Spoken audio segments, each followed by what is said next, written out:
Remember the Russian Ministry of Defense claimed that it destroyed all naval drones that tried to attack the Ivan Khurs reconnaissance ship?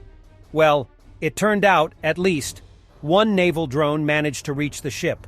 What damage it inflicted is not known. Russians are caught lying again.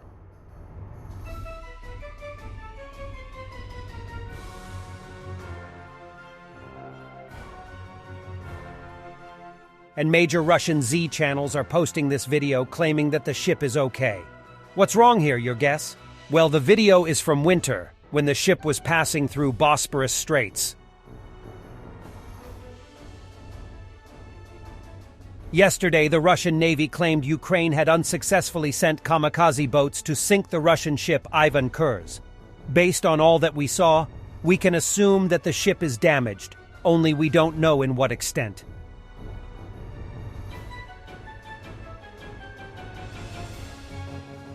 Putin's regime is recalling some units out of occupied Ukraine back to Russia to defend the border after multiple successful incursions in Belgorod and Kursk by anti-Putin Russian units. Seen here are T-90 tanks loaded up on the train.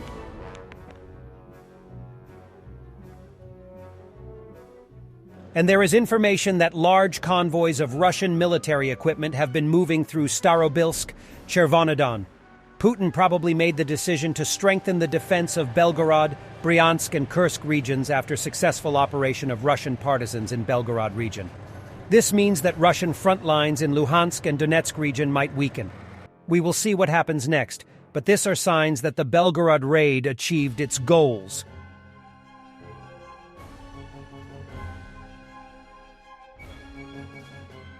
Governor of Belgorod region Gladkov urged hunters and other civilians in possession of weapons not to use them on saboteurs and partisans. It seems the mistrust between Russian authorities and population is getting deeper. People don't believe they will be protected by authorities and want to keep themselves safe. Russian authorities are afraid of losing control and are scared the weapons can be turned against them if the situation worsens.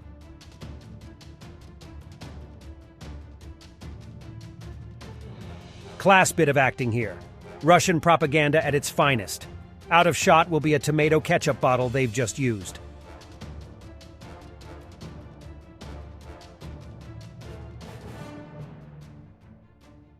Lots of smoke around the Ministry of Defense building in Moscow and toxic smell of burning plastic reported. The cause is unknown for now.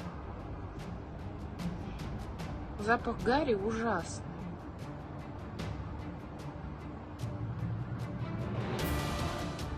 Several Ukrainian officials are saying that the counteroffensive has begun. While we don't know is this just a psychological warfare, there are increasing reports of explosions along the Zaporizhia front, as in Melitopol and Tokmak, by rocket artillery such as HIMARS, GMLRs, and others. After the Battle of Bakhmut ended, the Ukrainian army and the Wagner group exchanged prisoners of war. 106 Ukrainians were freed from captivity. Impressive.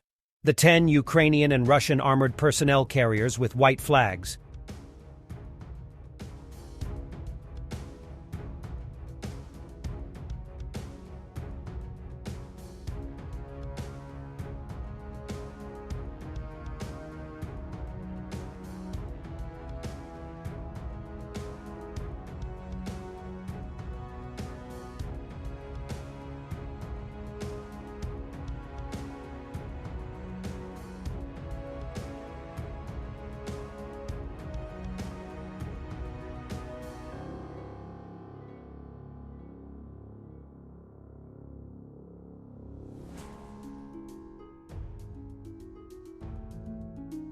Prigozhin said 2 of Wagner mercenaries will remain in Bakhmut and asked them not to hurt the military.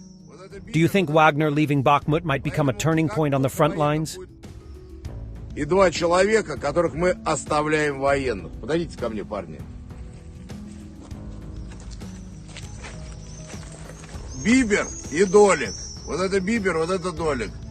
Поэтому, как только военным будет трудно, то они встанут и преградят путь украинской армии. Парни, не обижайте военных. Ладно? Хорошо. Все. Если что, они вместе с ними. Russian propagandist Skabayeva discusses events in Belgorod region. Conclusions. Territorial guard squads need to be launched in border regions of Russia and people must be armed. From Kyiv in 3 days to we need to arm people in Russia. А если попрут на Россию? Мы вообще насколько серьезно к этому относимся? Причем попрут на ту часть России, которую признает Россией даже Запад. Я имею в виду наши приграничные как раз регионы. Ну, на самом деле, я полагаю, что наше руководство извлечет серьезный урок из того, что произошло в Белгородской области днями раньше, и будут сделаны совершенно правильные выводы из того, что произошло, будут, скажем, исправлены ошибки, которые были допущены. И, на мой взгляд, нужно вернуться к вопросу о создании отрядов теробороны, просвещения населения и, собственно говоря, инструктажа и, возможно, до вооружения этих отрядов огнестрельным оружием. Я так понимаю, что по последним данным возможно абсолютно все. Не хочется никого запугивать, надо просто быть готовыми. Я имею в виду и Белгородскую область, и Брянскую, и Курскую. Over western Bakhmut, Donetsk Oblast, a $400 Ukrainian FPV loitering munition intercepts a $10,000 Russian DJI Matrice 30 quadcopter. Russia has installed enormous amounts of tank obstacles in the form of so-called dragon's teeth, and they seem to be an important part of their defense facilities. Here, a British Challenger 2 tank, which is also coming to Ukraine, shows how to care for a dragon's tooth.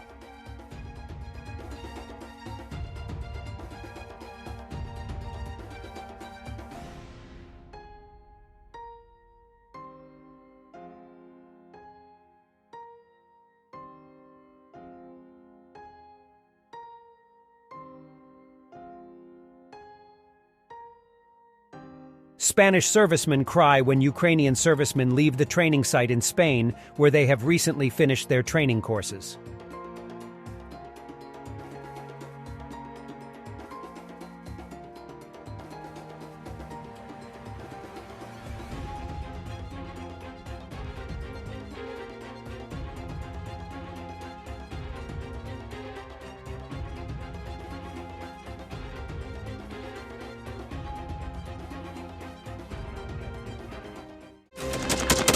Thanks for watching, and don't forget to subscribe.